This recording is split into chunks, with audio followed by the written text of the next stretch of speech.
പടം പിടിക്കുന്ന എങ്ങനെയാ എന്റെ ഭാഗ്യ നടി, ഹിറ്റ് നടി, അതിലെന്റെ അമ്മയാണ്. ഏത് വല്ല സൂപ്പർ സ്റ്റാർ വന്നിട്ട് മറ്റേ വലിയ ഗിമിക്ക് കാണിച്ചാലും എനിക്ക് പോടോന്ന് പറയും. സത്യം പറഞ്ഞ ഇന്റർവ്യൂല് ഹൈദർക്കാരും പാലിച്ചോണ്ട് ഒറ്റയ്ക്ക് ഞാനിപ്പോ അവിടെ പോയിരുന്നിട്ട് അങ്ങനെ ഒരു ടോക്ക് മനസ്സുണ്ട്. ഞങ്ങൾ ഇപ്പഴും 21 താടിയും മുടിയും നരച്ചെങ്കിലും 10 തലയാ 10 തലയാ. പനി രാവണൻ ദുബായിലേക്കാ ഇല്ലെന്ന് ഇവിടെ ഉള്ള അവിടെ നിന്നും പോയി.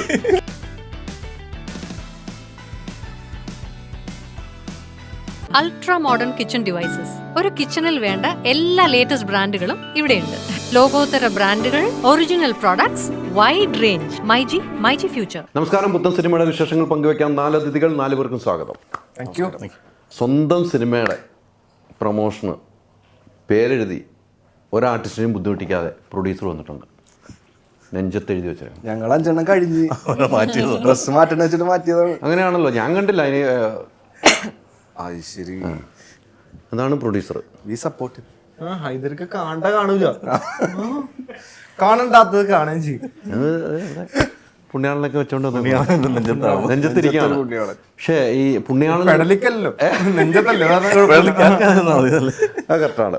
നല്ലൊരു സിനിമ റിലീസിന് തുടങ്ങുന്നു ജനുവരി 10 2021 ഒരു സൂപ്പർ ഹിറ്റ് സിനിമ ആകട്ടെ എന്ന് പറഞ്ഞുകൊണ്ട് തന്നെ നമുക്ക് തുടങ്ങാം. എങ്ങനെയുണ്ടായിരുന്നു ആദ്യമായിട്ട് സിനിമയിലേക്ക്? വളരെ നല്ല അനുഭവം. കാരണം പ്രത്യേകിച്ച് നമ്മളൊരു ഫാമിലിയായിട്ട് ഒരു യൂണിറ്റായിട്ട് തന്നെ പോകാൻ പറ്റിയതുകൊണ്ട് നമുക്ക് വേറെ വലിയ തടസ്സങ്ങളൊന്നും, സാധാരണ നമുക്ക് നോർമൽ സിനിമ ഷൂട്ടിങ്ങിൽ സംഭവിക്കുന്ന വേറെ തടസ്സങ്ങളോ കാര്യങ്ങളൊന്നും ഇല്ലാതെ കറക്റ്റായിട്ട് തന്നെ കാര്യങ്ങൾ പോയി എല്ലാം വളരെ നല്ലൊരു ടീം വർക്കിൻ്റെ ഭാഗമായിട്ട് വളരെ നല്ലൊരു മൂവി തന്നെ നമുക്ക് സൃഷ്ടിക്കാൻ കഴിഞ്ഞു എന്ന് ഓർത്ത് അഭിമാനിക്കാനായിട്ട് പറ്റും. ഒരു സിനിമ എന്ന സ്വപ്നം ഉണ്ടായിരുന്നു? ഒരു സിനിമ നിർമ്മാതാവിൻ്റെ ഒരു ഒരിക്കലുമില്ല. എന്താ പറയുക, ചില നിമിത്തങ്ങൾ നമ്മൾ ഇതിലേക്ക് എത്തിക്കുന്നു എന്ന് പറയാം. പക്ഷേ ഇത് ഹിറ്റ് അടിച്ച് പിന്നെ അടുത്ത സിനിമ എടുക്കാൻ തോന്നുമല്ലോ എന്തായാലും. നോർമലി പുണ്യാളം തന്നെ ചിലപ്പോൾ ഒരു സീരീസ് ആയിട്ട് മാറാം. എല്ലാവരും ഡേറ്റ് മേടിച്ച് കേട്ടോ.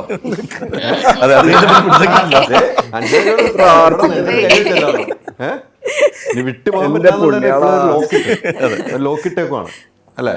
പക്ഷെ അങ്ങനെ ഉണ്ടാകട്ടെ. ഇനിയും ഒത്തിരി സിനിമകൾ ചെയ്യാനുള്ള ഭാഗ്യം ഈ സിനിമയിലൂടെ ഉണ്ടാകട്ടെ താങ്കൾക്ക്.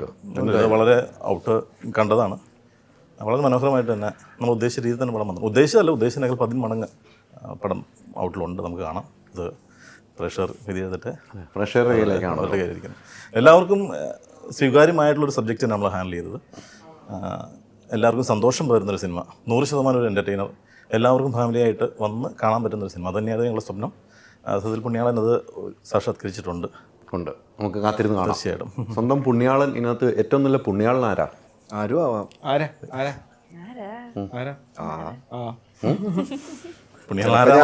ചോദ്യം. ഇത്ര നല്ല പുണ്യാളന്മാരാണ് ഇവര്? ആരുമല്ല. അല്ല, അക്ഷര കൈയൊക്കെ ഇത് ആരാന്നൊന്ന് ശ്രദ്ധിക്കാൻ വേണ്ടി ഇങ്ങനെയൊക്കെ നോക്കുന്നുണ്ട്. പക്ഷേ നല്ലൊരു സബ്ജക്റ്റ് അല്ലേ?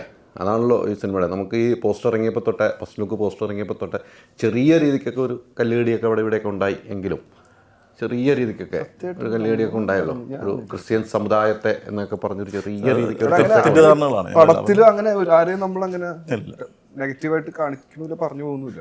ചെറുതായിട്ട് എന്തെങ്കിലും ആരെങ്കിലും വേദനിപ്പിക്കുന്ന ഒരു സംഭവം ഉണ്ടെങ്കിൽ അപ്പോൾ തന്നെ സത്യബാലനെ തന്നെ അഭിനന്ദിക്കേണ്ടത്. കാരണം നമ്മൾ ചിന്തിക്കാത്ത രീതിയിൽ തന്നെ സ്ക്രിപ്റ്റിന് ഇതൊക്കെ ഒന്ന് മാറ്റിയാൽ അല്ലെങ്കിൽ ഇങ്ങനെയുള്ള കാര്യങ്ങൾക്കൊരു ഒന്ന് ചെറിയൊരു ചേഞ്ച് വരുത്തിയാൽ നല്ലതെന്നുള്ള രീതിയിൽ തന്നെ സജഷൻസ് ആദ്യം വന്നതിന് ശേഷം നമ്മൾ അതിനനുസരിച്ച് ചില മാറ്റങ്ങൾ വരുത്തിയിരുന്നു. അതുകൊണ്ട് ആരെയും വേദനിപ്പിക്കില്ല എന്ന് നമുക്ക് 100% ഉറപ്പായിട്ട് പറയാം. പോസ്റ്ററിന്റെ ഐഡിയ ഡയറക്ടറിന്റെയാണ്. എന്തായാലും ഈ പറഞ്ഞ പോലെ ഞാൻ ആ പറഞ്ഞൊരു ചെറിയ രീതിക്ക് ചർച്ചയൊക്കെ വന്നിരുന്നു. അതുകൊണ്ടാണ് ഞാൻ അത്തരം ഒരു ചോദ്യത്തിലേക്ക് പോയിരുന്നത്. ഇപ്പം ഞങ്ങളിപ്പോൾ ട്രെയിലർ വരുമ്പോഴും ഇത് പറയുന്ന സംഭവങ്ങൾ നമുക്ക് പ്രതീക്ഷിക്കാം. പക്ഷെ അത് ഞാൻ സിനിമയുടെ ഭാഗമാണത് സംഭവങ്ങൾ. അപ്പോൾ അതിനുള്ളിലുള്ള കഥകൾ നമുക്ക് കാണാം. അതെ, ബാലു എങ്ങനെയാണ് ഈ സബ്ജക്റ്റിലേക്ക് എത്തുന്നത്? എന്നിലേക്ക് ഈ സിനിമ അടുപ്പിച്ചത് എൻ്റെ കഥ തന്നെയാണ്. രസമുള്ള ഒരു പരിപാടിയായിരുന്നു. നമുക്ക് ഇഷ്ടമുള്ള ഒരു സംഭവമായിരുന്നു. നമുക്ക് ഡിഫറെൻ്റ് ആയിട്ടുള്ളൊരു സാധനം ചെയ്യാൻ പറ്റും അല്ല രീതിയിൽ തന്നെയാണ് ഈ സിനിമ ചെയ്തത്. രസമായിട്ട് വന്നിട്ടുണ്ട്. മഹേഷ് രസമായിട്ട് തന്നെ പരിപാടി ചെയ്തിട്ടുണ്ട്. നല്ലൊരു ക്രൂ തന്നെ നമുക്ക് കിട്ടിയിരുന്നു. കാര്യം നമ്മുടെ ക്യാമറമാൻ അതായത് പ്രത്യേകിച്ച് ക്യാമറ ശ്രദ്ധേയമായിട്ട് എടുത്ത് പറയേണ്ടതാണ് ക്യാമറയുടെ വർക്ക്. കാരണം പലപ്പോഴും ഞാൻ വന്ന സമയത്ത് ചില കാര്യങ്ങൾ സജഷൻസ് ഒക്കെ പറയാനാണെന്നുണ്ട് പോലും പോയിട്ടുണ്ട്. പക്ഷേ നമ്മൾ സ്ക്രീനിൽ ഇതിൻ്റെ ഔട്ട് കണ്ടു കഴിയുമ്പോഴത്തേക്കും ഞാൻ തന്നെ ഒന്നും പറയാനില്ല. നമ്മൾ ഉദ്ദേശിക്കുന്നതിൻ്റെ 4 ഇരട്ടിയാണ് ചെയ്തു വെച്ചിരിക്കുന്നത്. അതുപോലെയാണ് ലൈറ്റിങ് ബാക്കിയുള്ള കാര്യം. ഭയങ്കരമായിട്ട് നമ്മൾ അഭിനന്ദിക്കേണ്ട കാര്യം തന്നെയാണ് ക്യാമറ വർക്ക്. ഈ പറഞ്ഞ പോലെ എല്ലാ ടീമുകളും അല്ലേ, എല്ലാ ടീമുകളും സാംസിയസ് മ്യൂസിക് സാമിന് മ്യൂസിക് പ്രത്യേകം പറയേണ്ട കാര്യമുണ്ട്. കാരണം നമുക്ക് ആക്ച്വലി നമ്മൾ ആദ്യം ഒരു സോങ് ആണ് ശരിക്കും മ്യൂസിക് ഇതുണ്ടായിരുന്നത്. അത് സത്യത്തിൽ 4-5 സോങ്സിലേക്ക് എത്തിച്ചിട്ടുണ്ട് എന്നുള്ളതാണ്. കാരണം അത്ര മനോഹരമായിട്ടാണ് അതിൻ്റെ വിഷ്വൽസ് അതുപോലെയാണ്. അപ്പം ഇതിനേക്കാൾ ഉപരിയായിട്ട് മ്യൂസിക് ചെയ്യണമെന്നാണ് മ്യൂസിക് നിർമ്മാതാവ് എന്ന നിലയിൽ താങ്കൾ സന്തോഷമാണെന്ന് എനിക്ക് ഇതിൽ നിന്ന് മനസ്സിലായി. ഇനി 10-ം തീയതി 15-ം തീയതി ഞാൻ ഒരു കോൾ ചെയ്യും. എന്തിനാ 10-ം തീയതി രാവിലെ ഒരു കോൾ ചെയ്യും. എവിടെയാണെന്ന് ഞാൻ ചോദിക്കും. സക്സസ് മീറ്റിംഗ് വിളിക്കാനാണ്. അങ്ങനെ പറഞ്ഞു പോകണമല്ലോ നമുക്ക്. എനിക്ക് ഇതിനകത്ത് തോന്നുന്നു ഒരു അച്ഛൻ ഒരു വേഷമായിട്ട് ഒരു സംഭവമാണെന്ന് എനിക്ക് തോന്നണം. എനിക്കറിയില്ല, അല്ലേ? അങ്ങനെയാണ് മൊത്തം കണ്ടു കഴിഞ്ഞാൽ നമുക്ക് മനസ്സിലാകുന്നത്. ലുക്ക് മൊത്തം മാറിയിരിക്കുന്നു. ലുക്കിൽ തന്നെ ഒരു വ്യത്യാസമുണ്ട്. എങ്ങനെ ഉണ്ടായിരുന്നു ആ എക്സ്പീരിയൻസ് അച്ഛൻ എന്നൊരു ഇതിലേക്ക്? ഞാൻ ജീവിതത്തിൽ ഒരു അച്ഛനായിട്ട് മാറി കുറച്ചുകാലം കഴിഞ്ഞപ്പോഴാണ് അത് മറ്റേ കൊച്ചിൻ്റെ അച്ഛനായിട്ടാണ് കുറച്ചുകൂടെ മാറിയത്. അത് കഴിഞ്ഞിട്ടൊരു അച്ഛനായിട്ട് പള്ളിയിലച്ഛനായിട്ട് മാറി. 2 ആഗ്രഹങ്ങൾ സാധിച്ചു.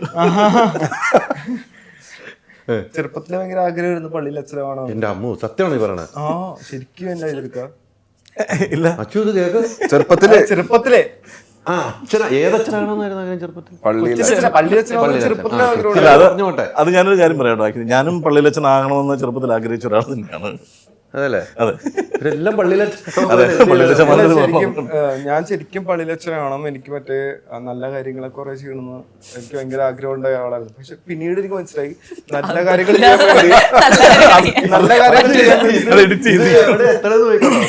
ചെയ്യണമെന്ന് ആഗ്രഹം ഉണ്ടായിരുന്നു. അതെ, പക്ഷെ നല്ല കാര്യങ്ങൾ ചെയ്യാൻ പള്ളിയിലച്ഛൻ മാത്രമല്ല, അല്ലാണ്ട് പേരുടെ കൊച്ചിൻ്റെ അച്ഛനായാലും ഞാനിപ്പോ നല്ല കാര്യങ്ങൾ നല്ല ഹാപ്പി ആയിട്ട് ചെയ്തുകൊണ്ടിരിക്കുന്നുണ്ട്. അത് കാരണം ഞാനിപ്പോ അങ്ങനെ മാറി വേറൊരു ചിന്താഗതിയിലേക്ക് മാറിയിട്ട് എന്റെ കൊച്ചിന്റെ അച്ഛനായിട്ട് നല്ല ഹാപ്പി ആയിട്ട് സന്തോഷമായിട്ട് ജീവിച്ചോണ്ടിരിക്കുന്നുണ്ട്. സന്തോഷം വേണമല്ലോ ഒന്നും. അച്ഛൻ സ്ഥാനത്ത് നിന്ന് നല്ല കാര്യങ്ങൾ ചെയ്ത് അച്ഛനാണല്ലോ. അത് തീർച്ചയായിട്ടും അച്ഛനാണല്ലോ. കൊള്ളാം.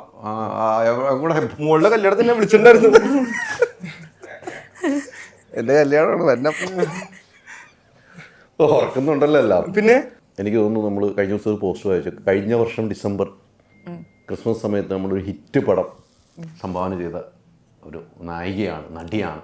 അതേ ഡിസംബർ മാസത്തിലാണ് നമ്മൾ അഭിമുഖത്തിൽ.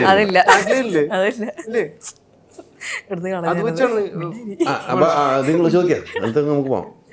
പടം പിടിക്കുന്ന എങ്ങനെയാ എന്റെ ഭാഗ്യ നടി, അടുത്ത ഹിറ്റ് നടി, അടുത്ത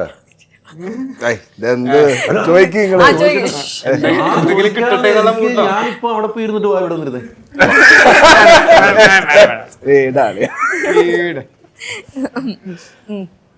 നേരെ എന്നൊരു സിനിമ സൂപ്പർ ഹിറ്റായ ഒരു സിനിമയായിരുന്നു. ആ ഡിസംബർ മാസത്തിൽ നമ്മൾ അഭിമുഖത്തിന് ഇനി ജനുവരി 10-ാം തീയതി റിലീസുമാണ്. ആ 2025 പിറക്കുമ്പോൾ എന്തൊക്കെയാണ് ഈ സിനിമയെക്കുറിച്ചുള്ള ഒരു കാഴ്ചപ്പാട്? ഈ സിനിമയെ പറ്റിയുള്ള കാഴ്ചപ്പാട് നല്ല പോസ്റ്ററൊക്കെ നോക്കുന്നു.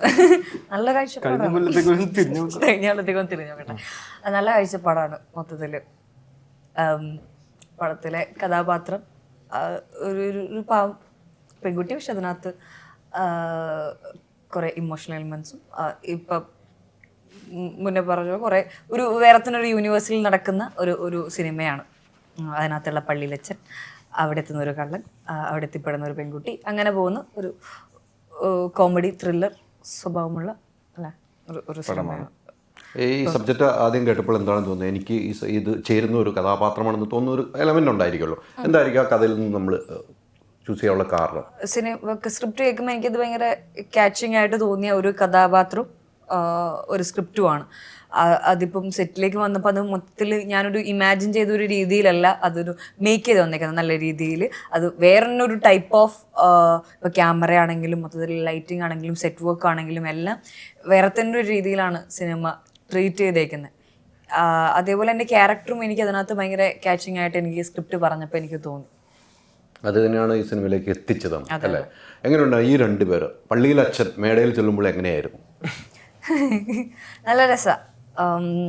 അർജുൻ്റെ കൂടെ ഞാനിപ്പം 3-4 സിനിമകൾ അല്ലേ സൂപ്പർ ശരണ്യ ഒരുമിച്ച്, പിന്നെ പക്ഷെ പിന്നെ ഒരുമിച്ച് കോമ്പിനേഷൻ കോമ്പിനേഷൻ ഇല്ലെങ്കിലും ഹോസ്റ്റലറിനും കോമ്പിനേഷൻ ഇല്ല. പക്ഷെ ഇതിനകത്തായിരുന്നു പിന്നെയും അതേപോലെ കോമ്പിനേഷൻ ഉണ്ടായിരുന്നു.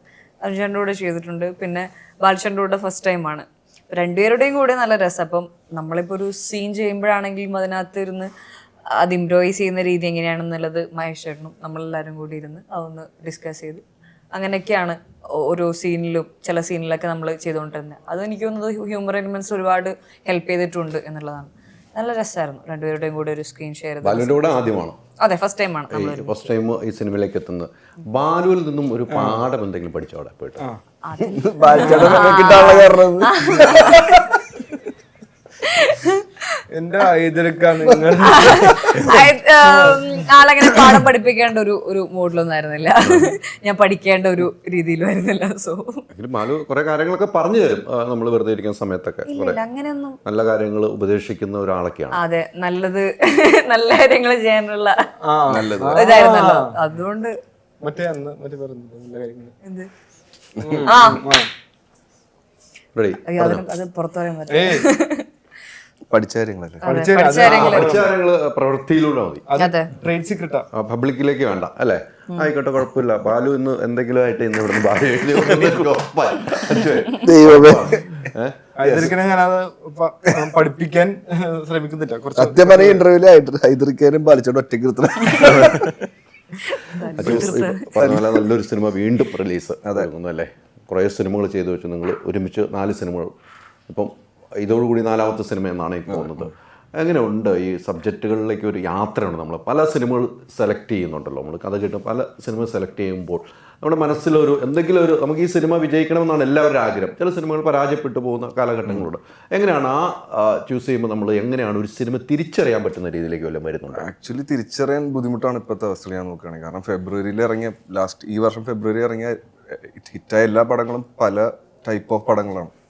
ഇപ്പോൾ പ്രേമലു, പിന്നെ ബ്രഹ്മയുഗം, മഞ്ഞുമൽ ബോയ്സ്, ഓസ്ലർ, ഇതെല്ലാം ഓരോരോ ടൈപ്പാണ്. ആൾക്കാരെ അക്സെപ്റ്റ് ചെയ്യുകയും ചെയ്തെല്ലാം. അപ്പം ആ ജഡ്ജ്മെൻറ്റ് ഒഴിച്ചിട്ട് നമ്മളിപ്പോൾ എന്നെക്കൊണ്ട് പറ്റുന്നൊരു ക്യാരക്ടറാണോ, പിന്നെ ആ കഥ പ്രോപ്പറായി ഇഷ്ടപ്പെട്ടിട്ടുണ്ടോ. ഇപ്പോൾ ഈ പടത്തിനെ പറ്റി പറയുകയാണെങ്കിൽ ഫാൻറ്റസി എനിക്ക് ഭയങ്കര ഇഷ്ടപ്പെട്ടൊരു സബ്ജക്റ്റായിരുന്നു. ഇത്രയും നാളും അങ്ങനത്തെ ഒരു സബ്ജക്റ്റ് ചെയ്യാത്തതുകൊണ്ട് ഈ ഒരു കഥ വന്ന് പറഞ്ഞപ്പോൾ എനിക്ക് പേഴ്സണലി ഇഷ്ടപ്പെട്ടു. പിന്നെ എൻ്റെ ക്യാരക്ടർ കുറച്ച് എക്സ്ട്രെൻട്രിക്കാണ്, മൊത്തം കുറച്ച് വലിച്ചു വാരി എന്താണ് ക്യാരക്ടർ എന്ന് തിരിച്ചറിയാൻ പറ്റാത്ത രീതി ചെയ്യണം എന്നാണ് ഡയറക്ടർ പറഞ്ഞത്. അത് ചെയ്തിട്ടുണ്ടെന്നുള്ള വിശ്വാസം. അങ്ങനെ ചെയ്തിട്ടുണ്ടെന്നാണ് നമ്മുടെ വിശ്വാസം. തീർച്ചയായിട്ടും അങ്ങനെ ഞാൻ സപ്പോർട്ട് ചെയ്യുന്നു. കാരണം ഐ സപ്പോർട്ട് #I support കള്ളൻ. അല്ല, ഇതിലെ ഒരു കഥാപാത്രം കള്ളൻ എന്ന് അല്ലേ പറഞ്ഞപ്പോഴാണ് കള്ളൻ എന്നൊരു കഥാപാത്രമാണ് ഈ ഇതിലെ ഒരു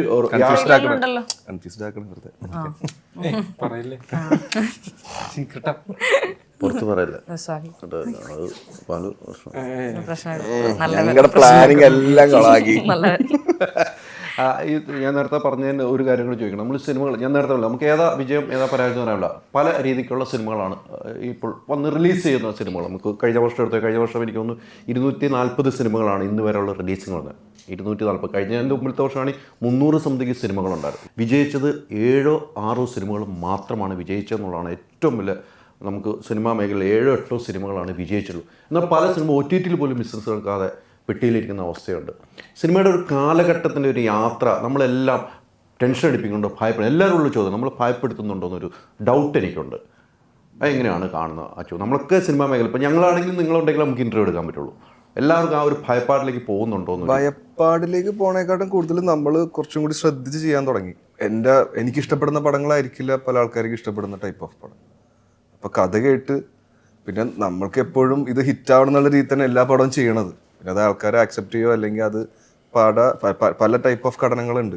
ഇറങ്ങുന്ന സമയം, ആൾക്കാരുടെ മെൻറ്റാലിറ്റി, ആ സമയത്ത് ഫെസ്റ്റിവൽ സീസൺ ആണെങ്കിൽ അങ്ങനത്തെ ടൈപ്പ് ഓഫ് പടമായിരിക്കും കൂടുതൽ വർക്ക് ആവുക. പക്ഷെ അത് ബ്രേക്ക് ചെയ്ത പടമാണ് ആസിഫ് കട ലാസ്റ്റ് ഇറങ്ങി ഹിറ്റായ പടം.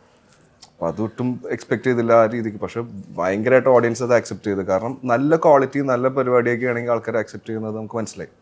അപ്പോൾ ബേസിക് സ്ട്രക്ചർ നല്ല കഥയായിരിക്കണം, നല്ല ക്രൂ ആയിരിക്കണം, പിന്നെ നമുക്ക് എന്നെ കൊണ്ട് ചെയ്യാൻ പറ്റുന്ന ടൈപ്പ് ഓഫ് ക്യാരക്ടറാണോ, ഈ ബേസിക് കാര്യങ്ങളുള്ളൂ. പിന്നെ പടം ചെയ്തുകൊണ്ടിരിക്കുക, പടം ഹിറ്റായ സന്തോഷം, വർക്കായില്ലെങ്കിൽ അതിൽ നിന്ന് കാര്യങ്ങൾ പഠിച്ചിട്ട് അടുത്ത പടത്തിലേക്ക് മൂവ് ഓൺ ചെയ്യുക, അത്ര. അല്ല, ഞാൻ പറഞ്ഞ പോലെ ബാലു, നമുക്ക് കഴിഞ്ഞ വർഷത്തെ നഷ്ടങ്ങളാണ് നമ്മളെല്ലാവരും സിനിമ കഴിഞ്ഞ വർഷത്തെ നഷ്ടങ്ങളാണ് പറയുന്നത്. എത്രയോ സിനിമകൾ വന്നു, ഒന്നും വെളിച്ചം പോലും കാണാത്ത സിനിമകൾ തന്നെ ഉണ്ട്. ഒരു ദിവസം തിയേറ്ററിൽ വന്നിട്ട് പോകുന്ന, സ്പേസ് കിട്ടാതെ പോകുന്നു. ഒരു തിയേറ്ററിലാണെങ്കിൽ അവർക്ക് കളക്ഷൻ കിട്ടണം, അല്ലെങ്കിൽ അതിനൊരു സമയം ഉണ്ടാകില്ല, ആ സിനിമ നഷ്ടപ്പെട്ടു പോകുന്നു.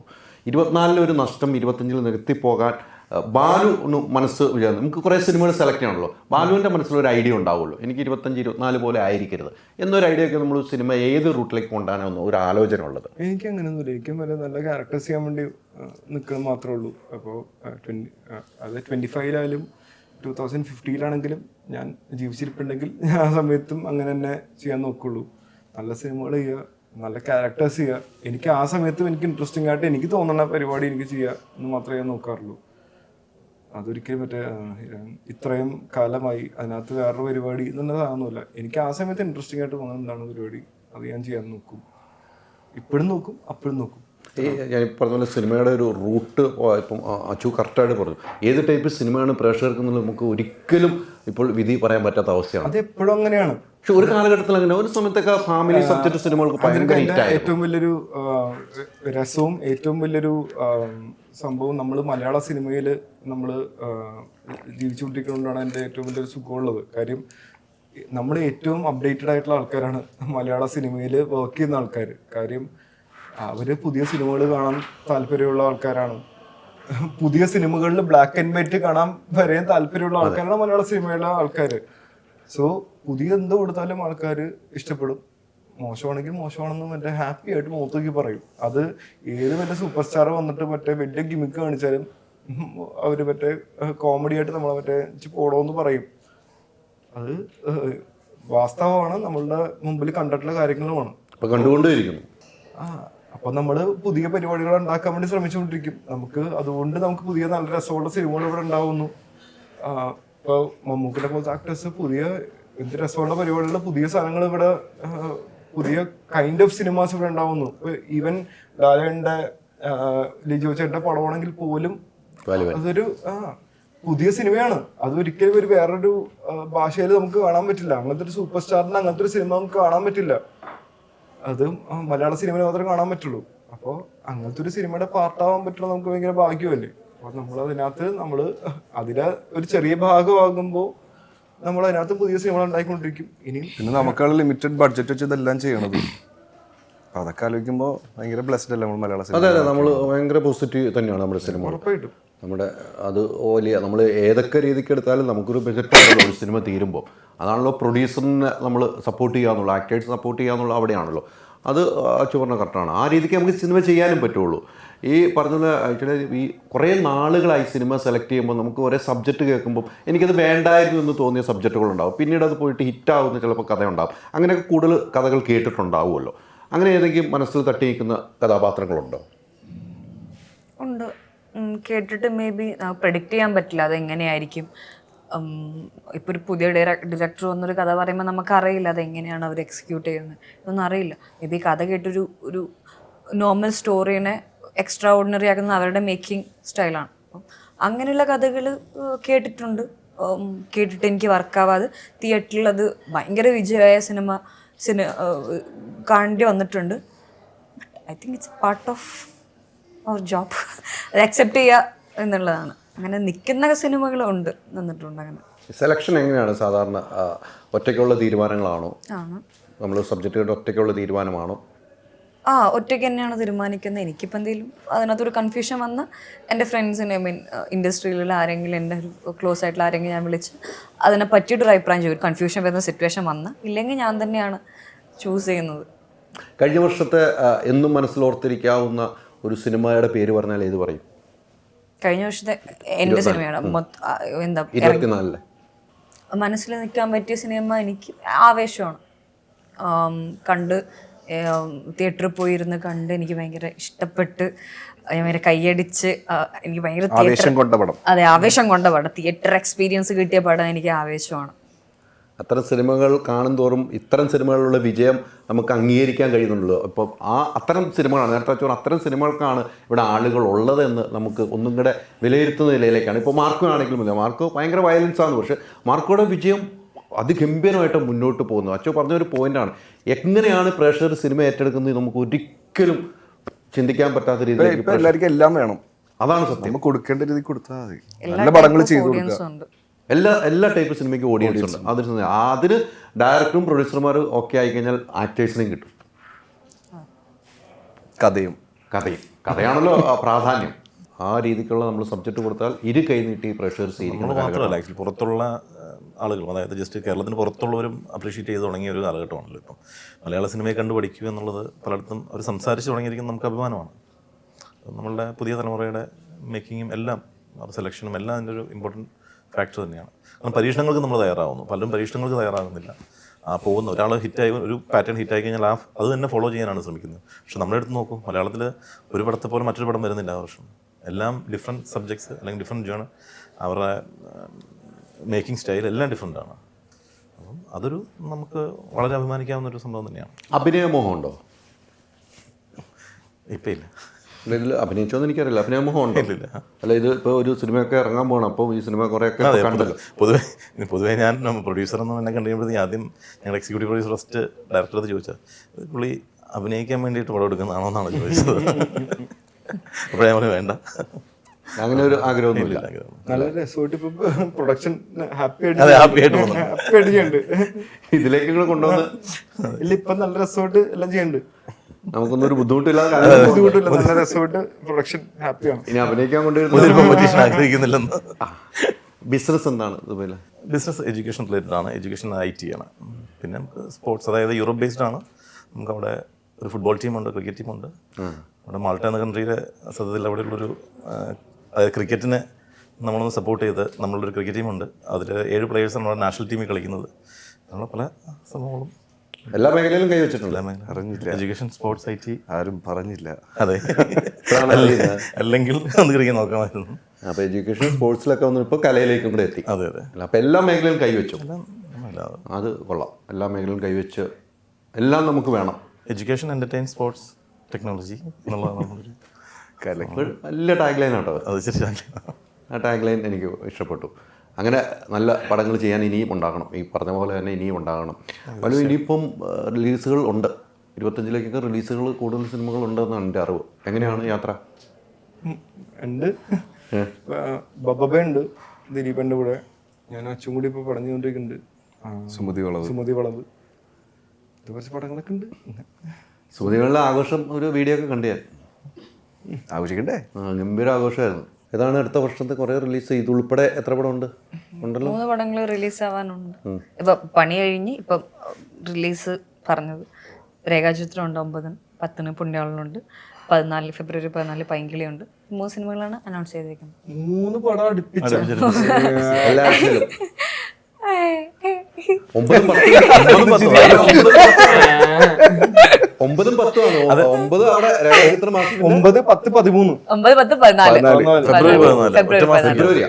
ഒരു മാസം ഫെബ്രുവരിയിൽ ഞങ്ങളുണ്ട് 14-ാം തീയതി റൊമാൻസ്.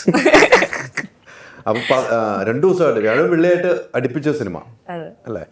അതൊക്കെ ഒരു ഭാഗ്യമല്ലേ, എല്ലാവർക്കും കിട്ടുന്നതല്ല. മലയാളത്തിലെ ഭാഗ്യം നടി നമുക്ക് എല്ലാവർക്കും ഭാഗ്യം കൊണ്ടുവരട്ടെ.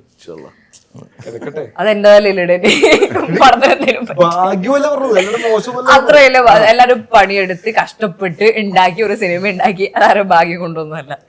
എല്ലാരും ഹാർഡ് വർക്ക് ആണ്. പിന്നെ പറഞ്ഞതിലും പറ്റുന്ന എന്തായാലും കിടക്കട്ടെ, ഞാൻ ഏറ്റെടുക്കുന്നില്ല. ഭാഗ്യം കൊണ്ടല്ലേ? ഭാഗ്യം വേണോ വേണ്ടേ? ഭാഗ്യം ഇല്ലെങ്കിൽ ഇത്ര ഭാഗ്യം. അങ്ങനെ വീതിച്ചു കൊടുക്കാന്ന്. വല എല്ലാത്തിലും കയറി പിടിക്കുന്നുണ്ടോ? ഞാൻ കയറി വാലിയൽപ്പം അതിനകത്ത് അത് ഉള്ള കാര്യം പറഞ്ഞപ്പോൾ ഉടനെ കയറി പിടിച്ചില്ലേ? അപ്പം 3 പടങ്ങള് ഇവിടെ, 2 പടം ഇവിടെ ഉണ്ടല്ലോ. 3 പടം, 3 പടം ഉണ്ടല്ലോ. പോട്ടെ, കുറച്ച് ഭാഗ്യം എടുക്കട്ടെ. സൂപ്പർ അവിടെ കിടക്കട്ടെ. 1/2 കിലോ ഭാഗ്യം നമുക്ക് അതൊന്നും വേണ്ട അല്ലോ. ഇവരൊക്കെ എടുത്തോട്ടെ 2 പേരും കൂടെ. അക്ഷര പറഞ്ഞ കറക്റ്റാണ്. ഇപ്പൊ എത്ര ഭാഗ്യം എന്നല്ല, നമ്മള് പണിയെടുക്കണതിന്റെ റിസൾട്ടാണ് സ്ക്രീനിൽ കാണുന്നത്. അത് ഇന്റർവ്യൂല് വന്ന് പറഞ്ഞാണ് ഭാഗ്യം നടി, ഭാഗ്യം എന്നുള്ള രീതിയിൽ വരുന്നത്. പക്ഷെ പടം നല്ലതാണോ? നിങ്ങൾക്ക് ആ സാധനം ഉണ്ടല്ലേ ഇല്ലേ ഭാഗ്യനടി ഇല്ല. ഞാൻ ഇന്റർനെറ്റ് കാണുമ്പോ മൊത്തം മറ്റേ സാധനമാണ് മറ്റേ ഭാഗ്യനടി. ഇല്ല ഭാഗ്യ ജോഡിയൊന്നും ഭാഗ്യ ഭാഗ്യ ജോഡി ഇവർ രണ്ടുപേരുള്ള 3 പടം നോക്കി 3 പടം കോമ്പിനേഷൻ അതിലെന്റെ അമ്മയാണ്. കോമ്പിനേഷൻ അതെന്റെ അമ്മയാണ്. അല്ല നമ്മൾ ജോഡി കാണുന്ന ഒരുമിച്ച് പോയപ്പോ പുള്ളി സെലക്ട് ചെയ്തല്ലേ? ഓ അത് പറ. എങ്ങനെയുണ്ട് ആ യാത്ര? എങ്ങനെയുണ്ട്? ഇപ്പൊ എങ്ങനെ ഇരിക്കണ? ഭാഗ്യം വന്നാ മതി. മറ്റേതാ ഭാഗ്യം വന്നാ മതി. മഞ്ഞുമലുണ്ട്. ഏത് വഴിക്ക് പോയാലും ഭാഗ്യം വന്നാൽ മതി. കഴിഞ്ഞ വർഷം ഇതുപോലെയാണല്ലോ 3 പേരുടെ പടം ഫെബ്രുവരിയിൽ ആ ഒരു സമയത്ത് ഇറങ്ങുന്നുള്ളൂ, വർഷത്തിന്റെ തുടക്കം. കഴിഞ്ഞ തവണ ചാത്തനായിരുന്നു, ഇത്തവണ എന്തായിരുന്നു നമുക്കിപ്പം കണ്ടറിയാം. നേരത്തെ ബാലു പറഞ്ഞാൽ നമുക്കൊരു ഭാഗ്യം എല്ലാവർക്കും ഉള്ളവരാണ്, പക്ഷെ ഭാഗ്യം ചില സമയത്ത് നമ്മൾ കടാക്ഷിക്കില്ല. എന്നുകൊണ്ട് പക്ഷേ എന്നിലേക്ക് മാത്രം കൊണ്ടിടാനേ ബാലു ശ്രദ്ധിക്കുന്നത് സമ്മതിക്കില്ല എന്ന് മാത്രമാണ് പറഞ്ഞത്. ഞാൻ നല്ല സെൻസിലേ പറഞ്ഞു. അത്ര നല്ല സെൻസായിട്ട് തോന്നിയില്ല. അല്ല ഞാൻ ഷെയർ ചെയ്തു, 3 ഷെയർ ചെയ്ത് കൊടുത്തിട്ടുണ്ട്. അത്ര നല്ല സെൻസായിട്ട് തോന്നിയിട്ടില്ല അവിടെ. ഒരു പക്വതയൊക്കെ ഉള്ള ആട്ടോ ബാലു. കൊച്ചല്ലേ ആർക്ക്? ഇവള് കൊച്ചല്ലേ? ആ ആർക്കാ? ഞാനൊരു ബാലു കൊച്ചാന്ന് പറയാൻ ഓർത്തു. അച്ഛേ മനസ്സുണ്ട് ഞങ്ങളിപ്പോഴും 21 താടിയും മുടിയും നരച്ചെങ്കിലും കൂടി പോയില്ലേ? പക്ഷേ ഒരു കാര്യം പറയാം, ഇവർ രണ്ടുപേരിലെ ഒരു കൂട്ടുകെട്ടുണ്ടല്ലോ. ഇവർ ആസിഫ് ഇവരൊക്കെ ഒരു ഗ്യാങ്ങിൽ പെട്ട ഒരു കൂട്ടുകെട്ടാണ്. ഇവരുടെ കൂട്ടുകെട്ട് മലയാളികൾക്ക് എന്നും ഇഷ്ടപ്പെടുന്ന ആളുകൾ തന്നെയാണ്. എല്ലാം നമ്മൾ ഒരിക്കലുമല്ല, നമ്മൾ എവിടെ വെച്ച് തന്നെയാണ് നിങ്ങളെല്ലാവരും ഒരുമിച്ച് എന്നുള്ള ആ കൂട്ടുണ്ട്. എന്ത് ഫംഗ്ഷൻ ഉണ്ടെങ്കിലും നിങ്ങൾ ഒരുമിച്ചാണ്. അതൊക്കെ ഒരു ഭാഗ്യം തന്നെയാണ്. ഈ പറഞ്ഞ ഭാഗ്യത്തിൽപ്പെട്ട ഏറ്റവും വലിയ പോയിന്റ് ഇന്നും അന്നും ഇങ്ങനെ ഒരുമിച്ചുള്ള യാത്ര. അത് എല്ലാവർക്കും ചിലപ്പോൾ സംഭവിക്കണമെന്നില്ല കേട്ടോ. അത് നല്ലൊരു എക്സ്പീരിയൻസ് ആണ്. നിങ്ങൾ നമുക്ക് കാണുമ്പോഴും സന്തോഷമുള്ള. ഞങ്ങൾ ഇങ്ങനെ എപ്പോഴും ഉള്ളതുകൊണ്ടും ഞങ്ങള് ഫാമിലി അടക്കം എല്ലാവരും ഒരുമിച്ച് ഉള്ളത് കൊണ്ടാണ് ഇപ്പൊ ആൾക്കാര് നമ്മൾ കുറെ പടം ഒരുമിച്ച് ചെയ്യണെന്നുള്ള ടോക്ക്. ഞങ്ങള് ഇത് 4ാമത്തെ കഴിഞ്ഞ ഒരുപാട് ഇന്റർവ്യൂസ് എല്ലാവരും പറഞ്ഞു മറ്റേ നിങ്ങൾ ഒരുപാട് പടം നിർത്തിക്കൂടാന്നാണ്. ഞങ്ങൾ ഞാൻ ഇവരുടെ നേരത്തെ പറഞ്ഞു റൂമിലെത്തിട്ട് എടാ നമ്മൾ ഇനി കുറച്ചു കാലത്തേക്ക് പടം ചെയ്യാൻ കേട്ടോ. അപ്പൊ ഞാൻ ബലപ്പ പടം ചെയ്യാതെ അതല്ല ഒരുമിച്ച് ചെയ്യേണ്ടത്. ഒരുമിച്ച് ചെയ്യേണ്ടത് കാര്യം നമ്മൾ ആക്ച്വലി ഞാനിവനും ഒരുമിച്ച് അഭിനയിച്ചിരിക്കണതാകെ ചാനമനിലും ഇപ്പൊ പക്ഷെ 4 പടം നമ്മൾ ചെയ്തിട്ടുണ്ട്. ഞങ്ങള് കോമ്പിനേഷൻ ഉണ്ടായിട്ടില്ല. നമ്മുടെ ഓർക്കുട്ട് ഓർമ്മക്കൂട്ട് പല്ലൊട്ടി പല്ലൊട്ടി ജാനമൻ ഇപ്പൊ ഈ പടം അത്രേ പടം ചെയ്തിട്ടുള്ളൂ. പക്ഷെ ആൾക്കാരുടെ വിചാരം ഞങ്ങൾ മറ്റേ ഒരുപാട് പടം ഒരുമിച്ച് ചെയ്യുന്നില്ല. മറ്റേ ദിവസം ഞങ്ങൾ ഒരുമിച്ചാണ് വീട്ടിൽ നിന്ന് തന്നെ എന്നുള്ള മൂഡിലാണ് എല്ലാവരും സംസാരിക്കുന്നത്. ഒരുപാട് പടമില്ല. അർജുന അശോകനായിട്ട് കുറെ കാലമായില്ലേ? സോഷ്യൽ മീഡിയ ഇമ്പാക്ട് ആയിരിക്കാം. നിങ്ങൾ ഒരുമിച്ചുള്ള ഫോട്ടോസ് എപ്പോഴും ഷെയർ ചെയ്യപ്പെടുന്നു. അല്ല അതാണ് ഞങ്ങളുടെ ഫാമിലി ഫ്രണ്ട്സ് ആണല്ലോ ഇവരെല്ലാവരും. അതുകൊണ്ടാണ് അങ്ങനെ പറയുന്നത്. നല്ലതാണ് അങ്ങനെ. ആ കുടുംബങ്ങൾ അങ്ങനെ നിൽക്കുന്നതല്ല. നമുക്ക് സുമതി ഒരുമിച്ചാണ്. ഏത് സുമതി വളവിൽ ഒരുമിച്ചാണ്. പഞ്ചമത്തോടും സുമതി എങ്ങനെ ഷൂട്ട് പോകുന്നു? ഒരു ഷെഡ്യൂൾ കഴിഞ്ഞാൽ നല്ല പാലക്കാട് നടന്നുകൊണ്ടിരിക്കും. ട്രിവാൻഡ്രത്തേക്ക് ഇല്ല. ഇപ്പൊ കാലഘട്ടമാണല്ലോ 90-കളിലായതുകൊണ്ട് അവര് അങ്ങനത്തെ ഒരു ലൊക്കേഷൻ തപ്പി നടന്നുകൊണ്ടിരിക്കുന്നത്. അതിൽ ഗെറ്റപ്പുകൾ വേറെ ഉണ്ടല്ലേ? ഒരു ഗെറ്റപ്പ് ആണോ? ഏകദേശം ഇതാണ് ഗെറ്റപ്പ്. പക്ഷെ എന്തായാലും നല്ല സിനിമ. ഈ സിനിമ സൂപ്പർ ഹിറ്റ് ആകട്ടെ. നമുക്കെല്ലാവരും ആഗ്രഹിക്കുന്ന പോലെ ഇപ്പം സിനിമയുടെ നല്ല കാലഘട്ടം. ആ 2025 ഈ സിനിമയ്ക്ക് നല്ലൊരു വിജയം ഉണ്ടാണ്. 25 ആദ്യ ആഴ്ചയിലുള്ള സിനിമകളുടെ എണ്ണത്തിൽപ്പെട്ട സിനിമയാണല്ലോ. ഈ പ്രൊഡ്യൂസർ എന്ന് നിലനിൽക്കാവുന്ന രീതിക്കുള്ള വിജയം ഉണ്ടാകട്ടെ എന്ന് നമ്മൾ ആത്മാർത്ഥമായി എങ്ങനെ പ്രേക്ഷകരുടെ കയ്യിലിരിക്കുന്നതുകൊണ്ട് അവർ വിധി എഴുതട്ടെ. തീർച്ചയായും പ്രേക്ഷകർ തന്നെ വിധി എഴുതുന്ന ഒരു സംഭവമാണ്. അച്ചു 25 പിറക്കുകയാണ്. എല്ലാവരും പ്രേക്ഷകരുടെ പ്രതീക്ഷകളോടെ ഞങ്ങൾ കുറച്ച് സിനിമാക്കാർ 25 കടക്കാണ്. നല്ലൊരു പടമായിരിക്കും. ബാക്കി അവർ കണ്ടിട്ട് റിവ്യൂസ് നേരിട്ട് അറിയിക്കട്ടെ. അത്ര തന്നെ പറയാനുള്ളൂ. വളരെ നല്ലൊരു കുഞ്ഞു രസമുള്ള സിനിമയാണ്. ആൾക്കാർ കണ്ടിട്ട് പറയട്ടെ. ഡയറക്ടറിനെ കുറിച്ച് എന്താണ് അഭിപ്രായങ്ങൾ ചോദിച്ചിട്ടൊക്കെ പോകാൻ നടത്താം. എന്നോടാണോ ചോദിക്കുന്നത്? ഡയറക്ടർ ഇവരെങ്ങനെയും മണിയടിച്ചൊക്കെ ഒപ്പിച്ചെടുത്തിട്ടുണ്ടാവല്ലോ. അപ്പം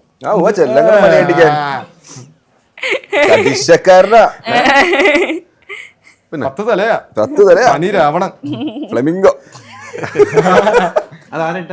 പുള്ളി തന്നെ പറഞ്ഞ പുള്ളി എന്നെ സ്വയം പറയാണോ എന്നുവെച്ചാല് ഒരു ഇന്റർവ്യൂ ചോദിച്ച് മൃഗമായിട്ട് ചിരിക്കാൻ ആഗ്രഹം ഉണ്ടെങ്കിൽ ഏത് മൃഗമായിരിക്കും. അപ്പൊ ഞാൻ പറഞ്ഞു കിങ് കോബ്ര എന്നൊക്കെ പറഞ്ഞ് ഫ്ലെമിംഗോ ഞങ്ങളെ പേരിട്ട പേരൊന്ന് ഇട്ട് കൊടുത്തു അല്ലേ? അപ്പൊ ഈ പറഞ്ഞ പോലെ ആ പേരൊന്നും അറിയപ്പെടല്ലേട്ടാ, എന്നെ കൊല്ലും.